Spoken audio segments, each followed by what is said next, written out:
following sessions, we will see the tools needed for making decisions and for a correct organization of our program. The control statements, loops, and the function definition. Control statements allow program sentences to be optionally executed, depending on the context of the program's execution. This optionality is usually expressed by a condition, and conditions are evaluated as Boolean expressions. Let's see a little bit more about this. Arithmetic expressions evaluate numeric values, but a Boolean expression may have only one of two possible values, false or true. In Python, bool is a type of variable, and there are expressions and operators that give as result a Boolean value.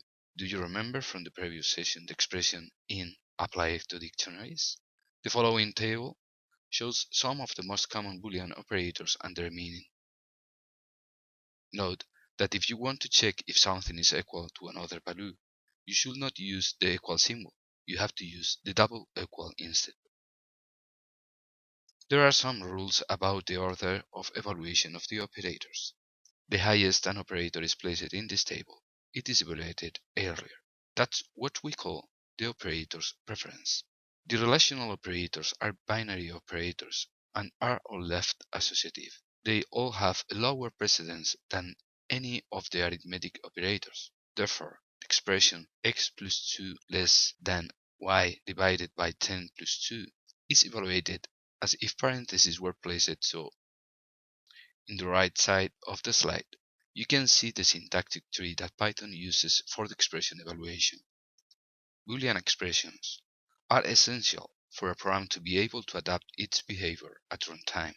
Additionally, Python considers the integer value 0 to be false and any other integer value to be true. Similarly, the floating point value 0.0 is false, but any other floating point value is true. The empty string is considered false, and any non-empty string is interpreted as true. Therefore, almost any Python expression can serve as condition for an if or while statement. Let's go back to the control statements. Perhaps the most well-known statement type is the if statement. The general form of the if statement is as follows. The reserved word if begins an if-elif else statement. The conditions are Boolean expressions that determine whether or not the associated body of actions will be executed. Note that all the conditions and the else word must be followed by a colon. The block of actions are one or more statements to be executed if the previous condition is true. Recall that the statement within a block must all be indented the same number of space from the left. The block within an if, an elif, or else must be indented more space than the line that begins the if statement, while the elif and else should be placed with the same indentation than the if. The else and elif parts are optional. The elif is a contraction of else if. The idea of how it works is as follows. If condition 1 is evaluated as true, the block of actions 1 is executed, and after that, the program continues with the next. But if the condition 1 is false, the condition 2 is then evaluated. Again, if it is true, the associated block of actions, the actions 2, is executed, and after that the program continues with the sentence next to the if-elif else. If the conditions 1 and 2 are false, then the condition 3 is checked with the same behavior than before, etc. If none of the conditions are satisfied, then the else block of actions is executed. We have said that the elif and else parts are optional, so the simplest if statement could be like this. If we want to include the else part and making use of the Alt-P key shortcut, we can write something like this.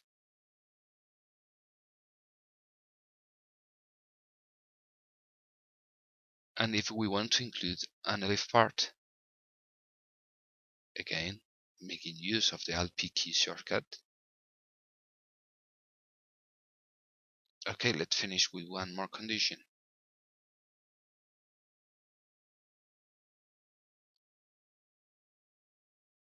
As you can see, we can place as many elif blocks as we need. Okay, the next control statement is the while loop. As we have seen in the first session, a loop or iteration repeats the execution of a sequence of code. Iteration is useful for solving many programming problems. Iteration and conditional execution form the basis for algorithm construction. The syntax of the while statement is as follows. The reserved word while begins the while statement. The condition determines whether the body will be or will continue to be executed. A colon must follow the condition. Actions is a block of one or more statements to be executed as long as the condition is true. As a block, all the statements that comprise the block must be indented the same number of space from the left. As with the if statement, the block must be indented more space than the line that begins the while statement. Let's see two examples. The first example writes the numbers from 1 to 10. This second example always echoes the entered number until 999 is entered. Notice how I have made use of a Boolean variable to control the repetition of the loop. Okay, let's continue with the other Python loop. The while loop is ideal for indefinite loops, but with a for statement, Python provides a more convenient way to express a definite loop. For example, let's see a while that iterates over the first 10 integers. The for statement iterates over a range of values. These values can be a numeric range or, as we shall, elements of a data structure like a string, list, or tuple, anything that is iterable. The shown while loop can be rewritten as: basically, the for loop does something for every value in a sequence. The way it is set out is a little confusing, but otherwise is very basic. As you see, when the loop executes, it runs through all of the values in the sequence mentioned after in. It then puts them into item and executes through the loop, each time with item being worth something different. The expression range 111 creates an object known as an iterable that allows the for loop to assign to the variable n the values 1, 2, etc. During the first iteration of the loop, n's value is 1 within the block. In the loop's second iteration, n has the value of 2. The general form of the range function call is range from begin to the end with a specific step, where begin is the first value in the range. If omitted, the default value is 0. N is 1 past the last value in the range. The end value may not be omitted. Step is the amount to increment or decrement. If the step parameter is omitted, it defaults to 1, counts up by ones. Here we have some examples of use of the range function. Range to 5, range from 5 to 2, obviously the result is an empty sequence, and range from 5 to 2 with a -1 step. To finish the for loop, let's iterate over a generic list of items. We cannot directly iterate over a dictionary. It is not an iterable sequence, but it is easy to obtain the list of keys and iterate over them. Notice how the order of elements is not relevant in dictionaries. Let's finish the control statement issue with the break, continue, and else statements. Normally, a while statement executes until its condition becomes false. Sometimes, however, it is desirable to immediately exit the body or reject the condition from the middle of the loop instead. Python provides the break, continue, and else statements to give programmers more flexibility designing the control logic of loops. The break statement breaks out of the smallest enclosing for or while loop. The continue statement continues with the next iteration of the loop.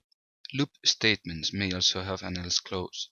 It is executed when the loop terminates through exhaustion of the list with for, or when the condition becomes false with while, but not when the loop is terminated by a break statement. This is exemplified by the following loop. which searches for prime numbers. The program contains a for loop nested into another. The external loop iterates over the first integer numbers, while the inner for checks if the considered numbers are or not divisible. As you can see, the break continues the execution to the sentence next to the smallest for. Therefore, if a divisor is found, the break stops looking for new divisors and jumps to the last print.